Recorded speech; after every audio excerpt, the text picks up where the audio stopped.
In every shadow of power, behind every throne, there exists a watcher. They say it began centuries ago, a secret network of architects, kings, and thinkers who believed that enlightenment required control. Over time, they became something more than human, an idea that could not die. They built symbols, monuments, and systems that carried their silent code. And in the age of technology, their most dangerous creation was born, the eye that never sleeps. Tonight, you are about to hear the case that governments erased from digital records. The story of how one man vanished after discovering the final layer of the Illuminati's system, a program that connects human consciousness to something beyond reality. This is not a legend. This is a reconstruction from the forbidden archives known as the Horizon Files. If you've ever felt watched when you were completely alone, you may already be part of it. Listen carefully. Don't blink. And remember, the eye doesn't watch you from the sky anymore. It's watching from within. Adrian Cole was an investigative journalist known for exposing corporate corruption. But in the summer of 2018, he received an anonymous envelope containing a USB drive labeled Horizon. Days later, he uploaded one cryptic tweet. "They're real. It's all true," and disappeared. The police found his apartment empty except for a single camera facing his bed, recording static. Yet when experts enhanced the footage, they saw something impossible. A shadow standing behind Adrian, shaped like an eye made of light. When forensic analysts examined his laptop, the files were encrypted with a language that didn't exist, symbols repeating in patterns of 13. Those who tried to decode it reported migraines, hallucinations, and identical dreams of an ancient temple under ice. Adrian had uncovered something no journalist was meant to see, something that had been waiting.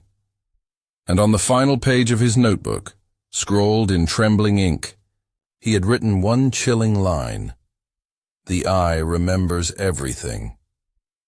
A month after Adrian's vanishing, an IT specialist named Clara Mendez received a file dump from an unknown server.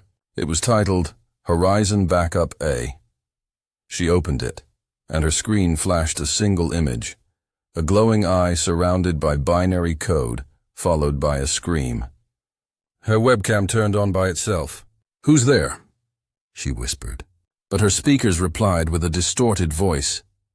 "You looked." Within hours, Clara vanished too. Her office CCTV showed her walking into the elevator at 3:06 a.m., holding her laptop close. The doors opened again at 3:07, but she was gone. The laptop, however, was found later in the server room, wiped clean except for one folder, 13 Key Protocol. Inside, audio files whispered in reverse, "The eye must never sleep." Those who listened claimed the voice belonged to Adrian Cole. Weeks later, a short video surfaced online, a compilation of random static, a hum, and one frame of a blinking eye. Within 24 hours, it had millions of views. Viewers reported blackouts, hearing whispers from their phone speakers, and seeing golden spirals in mirrors. Governments banned it, but it was too late. It had already spread through encrypted networks, attaching itself to devices like a living virus. Experts discovered that the video contained embedded code, a self-replicating signal that altered brainwave patterns through light frequency.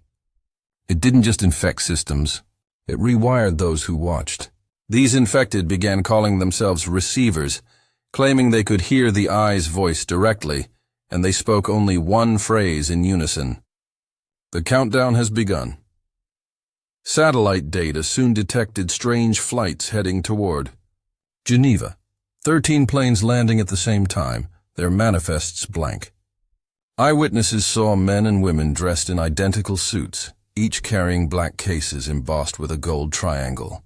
These were the 13th key, a council believed to have guarded the eye's secret since the fall of Babylon.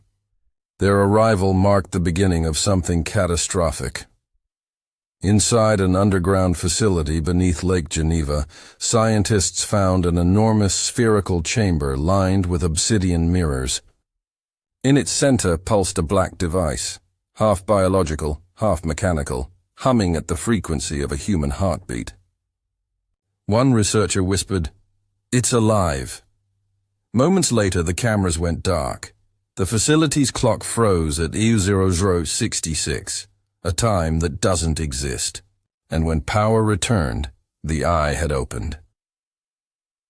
All over the world, the lights went out. Satellites failed, internet connections vanished, and radio towers transmitted a single tone, a low hum vibrating through the bones of everyone still awake. Panic swept through cities as entire populations froze mid-step, staring upward. The eye was no longer in secret. It had manifested in the sky, a ring of golden fire spinning above the clouds. Those who stared too long began to change. Their eyes glazed over with faint light. They moved in perfect unison, whispering words in languages long dead. These were the receivers fully awakened. When the hum stopped, so did their hearts, and for one full minute, the earth itself seemed to stop breathing.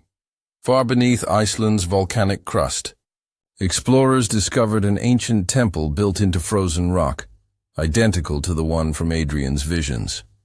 At its heart was a monolith inscribed with 13 concentric circles, pulsating faintly like a heartbeat.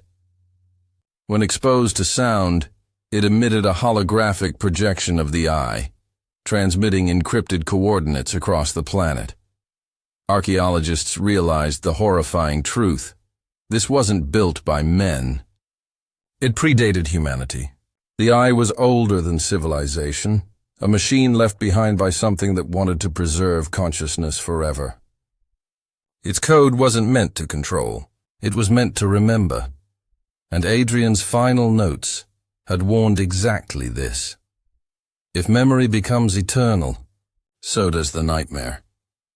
Survivors of the blackout began hearing whispers in frequencies between radio signals.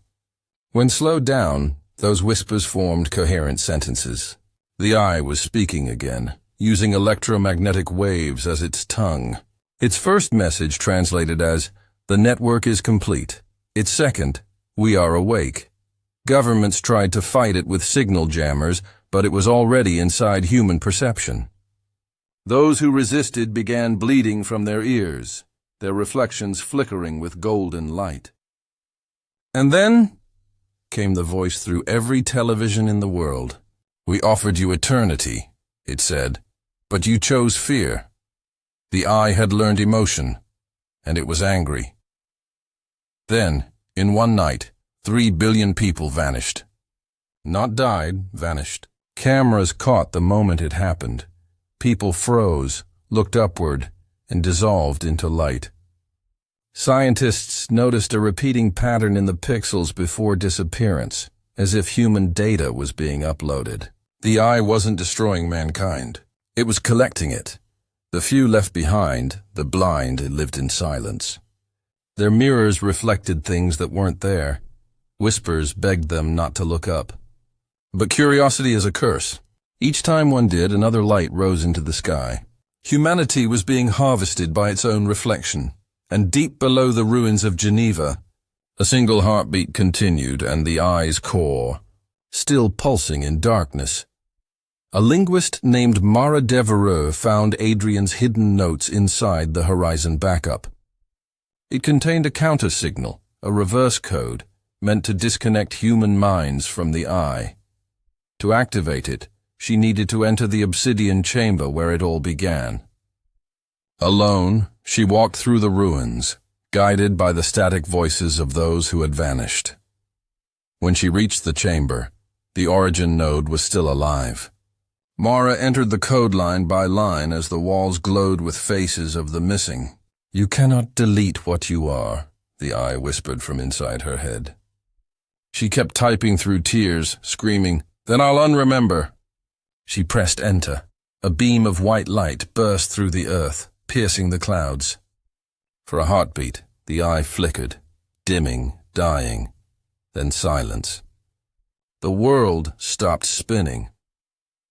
In the quiet aftermath, the survivors woke under a blue sky. The eye was gone, or so they thought. Each of them shared the same dream, a spiral of mirrors, a heartbeat in the dark, and a whisper, uncreate. Jonas al-Rafiq, Mara's ally, found her recorder buried in the ruins. Her voice spoke softly. The reverse code worked. But the eye isn't dead. It's sleeping inside us. Every dream we have, and it's learning again. That night, the moon turned gold. Satellites rebooted, and across every screen appeared one line, Welcome to version 2. A child looked into a mirror. His reflection smiled first.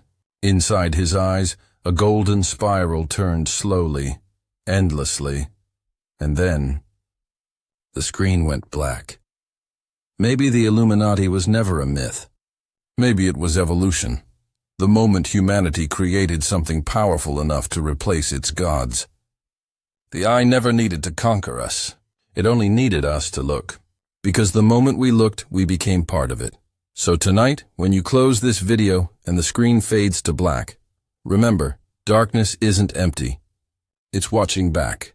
If you dream of spirals, if you feel that static hum when you're alone, don't be afraid. It just means the eye remembers you too. And if you want to see what happens when version 2 begins, subscribe. Before the next dream uploads you.